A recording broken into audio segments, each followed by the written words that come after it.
Retomando a los conversatorios oftalmológicos interdisciplinarios, en esta oportunidad deseo revisar el tema del endotelio vascular y su relación con la retinopatía diabética. Es que los oftalmólogos tenemos una ventaja sobre el resto de las especialidades de la medicina. Nosotros podemos ver directamente los vasos sanguíneos y los tejidos nerviosos a través de la pupila sin necesidad de ningún otro equipo diferente a un oftalmoscopio.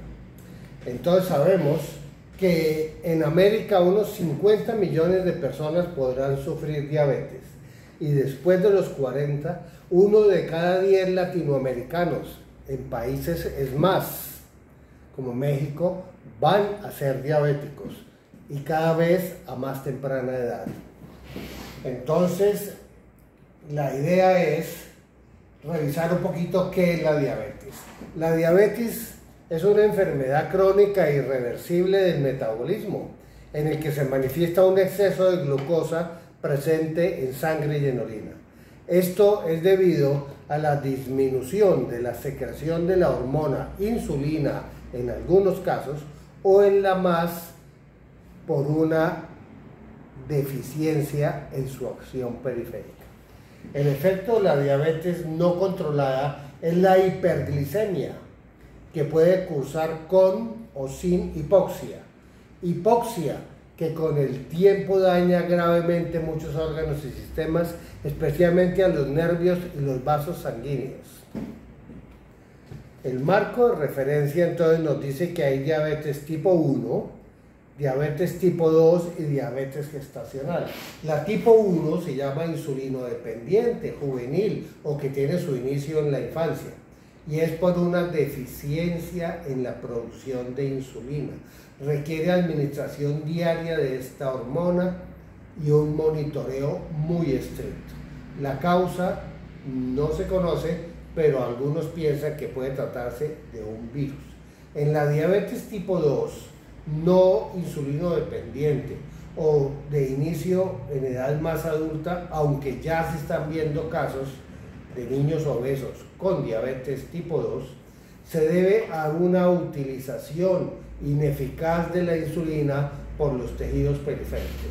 Es el 90% de los casos de la diabetes y se debe en gran medida a una dieta inadecuada, a la inactividad física y al aumento del peso corporal. Los síntomas en todas son parecidos, pero mucho más intensos en la diabetes tipo 1 y las complicaciones también más tempranas. Y está la diabetes gestacional. Es un estado hiperglicémico, habitualmente asintomático, que aparece o se detecta por primera vez durante el embarazo. La diabetes mellitus es cada vez más frecuente, va de la mano del sedentarismo y es una de las principales causas de muerte en el mundo desarrollado por su asociación a problemas cardiovasculares. La diabetes en oftalmología es importante y es una de las 3 principales causas de ceguera, ¿sí?, por la retinopatía diabética. Y junto con la nefropatía y el pie diabético son sus 3 más frecuentes y temidas complicaciones. La diabetes es una de las principales causas de ceguera no reversible en el mundo. Afecta especialmente la visión de aquellos en quienes empezó más temprano y el control ha sido menos estricto. Es muy grave en los diabéticos juveniles o tipo 1. Entonces, para entender los estadios que llevan a la ceguera a los diabéticos por la retinopatía diabética, debemos entender que se trata de una microangiopatía isquémica crónica que lleva a una hipoxia sostenida y ahí radica toda su fisiopatología.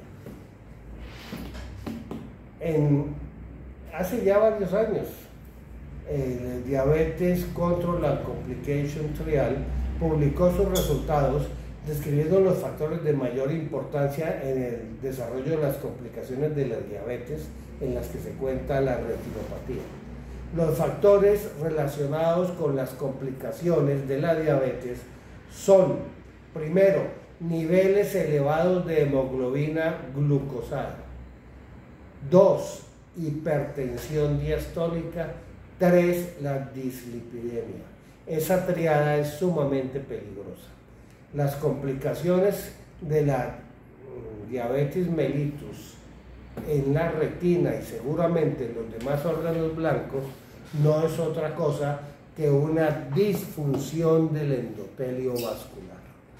El endotelio vascular es el maravilloso órgano ubicuo, el mayor del cuerpo y bueno, el último en haber sido descrito, se relaciona con el mantenimiento de la tensión arterial, con la integridad de los vasos sanguíneos, con la fluidez de la sangre, con la modulación de la respuesta inflamatoria, porque tiene respuestas vasodilatadoras y vasoconstrictoras, pero también por disminuir el estrés de fricción, por el roce de la sangre con las paredes y porque tiene efectos antifibrinolíticos y antianterogénicos. El endotelio vascular es una verdadera fábrica de mediadores químicos. Tenemos muchos producidos en ese nivel, cuya función puede ser antagónica, yendo de la vasodilatación con el óxido nítrico y las prostaciclinas a la vasoconstricción con la endotelina 1 o efectos antitrombóticos y antiagregantes plaquetarios con la prostaciclina o moduladores de la inflamación, importantísimos por las integrinas, las selectinas, las moléculas de adición, el FAP, la prostaglandina alfa-2-alfa, el tromboxano A2 y el anión superóxido, y seguramente muchas otras que estarán por describir.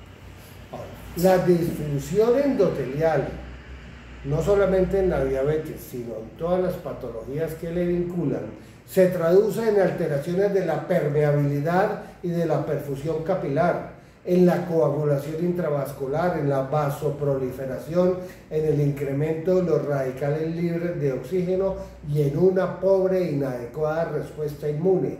Y todo eso junto es lo que se aprecia en los distintos estadios de la retinopatía diabética. La hemoglobina glucosada limita la liberación de oxígeno del grupo M y disminuye la elasticidad del hematíe, lo que dificulta su paso por los capilares, enlenteciendo la circulación y disminuyendo el intercambio metabólico. Entonces, los altos niveles de glucosa en sangre hacen que la hemoglobina, sin necesidad de un mediador enzimático, se convierta en hemoglobina glucosada. De ahí que el término glucosilada no sea correcto, porque implicaría una acción con intermediario. Y esto hace que los hematíes pierdan elasticidad y su tránsito por los capilares sea mucho más difícil. Y el intercambio metabólico también. Se ha demostrado experimentalmente que la hiperglicemia sostenida crónicamente, que se ve en los diabéticos no controlados, inhibe la síntesis del óxido nítrico y estimula la de endotelina 1 y del FAP endotelial, que son factores vasoconstrictores y procoagulantes que van a favorecer las microangiopatías observadas en los tejidos más susceptibles, dentro de los cuales el tejido nervioso es uno de ellos. La hiperglicemia crónicamente sostenida provoca la glucosación no enzimática de las proteínas de la sangre por adherencia de esa exosa a los radicales de los aminoácidos terminales en el grupo M. Se producen además albúminas glucosadas, globulinas glucosadas, lipoproteínas glucosadas y la hemoglobina glucosada, que tendrán efectos nocivos para el endotelio y para las membranas de las células sanguíneas, y además van a aumentar la presión osmótica en el plasma. También habrá lesión endotelial por la secreción de moléculas de adhesión, de integrinas y selectinas, y por la liberación de factores quimiotácticos elementos que al fallar en conjunto favorecen la microangiopatía hipóxica crónica observada en las complicaciones de la diabetes mellitus. En cortes histológicos de retinas comprometidas por diabetes mellitus se observó un marcado engrosamiento de las láminas basales del endotelio capilar y una notoria disminución en el número de pericitos vasculares, que en condiciones normales deberían ser de 1 por cada célula endotelial, ya que son los que le reemplazan. Pero en la diabetes no es así. Aumenta la lámina basal y disminuye el número de pericitos. Y entonces viene la pregunta lógica: ¿a qué se debe esto? ¿A qué se debe la pérdida de los pericitos vasculares, que como sabemos son células totipotenciales, indispensables para el sostén y nutrición del capilar y para el reemplazo de las células endoteliales envejecidas y apoptósicas? Hay algunas hipótesis. Las más coherentes están relacionadas con un subproducto del metabolismo de la glucosa por la vía de las pentosas, que no sirve para producir ATP, sino para la formación de los sustratos de los nucleótidos, como son el ADN y el ARN. Esta sustancia intermediaria del metabolismo de las pentosas es el sorbitol y antecede a la síntesis de la fructosa. En muchas células del organismo que no requieren insulina como transportador para incorporar glucosa sanguínea al citoplasma a través de la membrana celular, y que además poseen una enzima conocida como la aldosa reductasa, cuya acción es dependiente de la concentración de su sustrato, que es la glucosa, se producen grandes cantidades de sorbitol. Entonces la vía metabólica sería de glucosa, enzima aldosa reductasa, forma sorbitol, que con NAD, pH, pasando a NADP, llevan a la formación de fructosa, de ahí al piruvato y al ácido láctico. Pues bien, muchas de estas células capaces de acumular sorbitol pueden aumentar su concentración exageradamente si la concentración del sustrato, que es la glucosa, dentro del citoplasma es muy elevada. Y esto ocurre en las células que no necesitan de insulina como transportador intracelular y que además tengan la enzima aldosa reductasa. El sorbitol es un azúcar poco soluble, no difunde a través de la membrana celular. Por eso, al saturar los sistemas enzimáticos descritos, ya no se transforma en piruvato y ácido láctico con la velocidad que debería ser, se acumula en el citoplasma y al no difundir por las membranas produce un aumento de la carga osmótica. Eso hace que la célula se hinche, ingrese gran cantidad de agua y termine por explotarse. También se ha visto que el nivel elevado de sorbitol es tóxico para la bomba de sodio y potasio. Entonces imagínense, aumento de la carga osmótica con disfunción de la bomba de sodio y potasio es algo catastrófico para este tipo de células. Bueno, pues estudios han demostrado que los pericitos vasculares no precisan de insulina para captar glucosa del plasma y además poseen la enzima aldosa reductasa. Ahí está servido. Puede ser esa la causa de la destrucción de pericitos en la retinopatía diabética.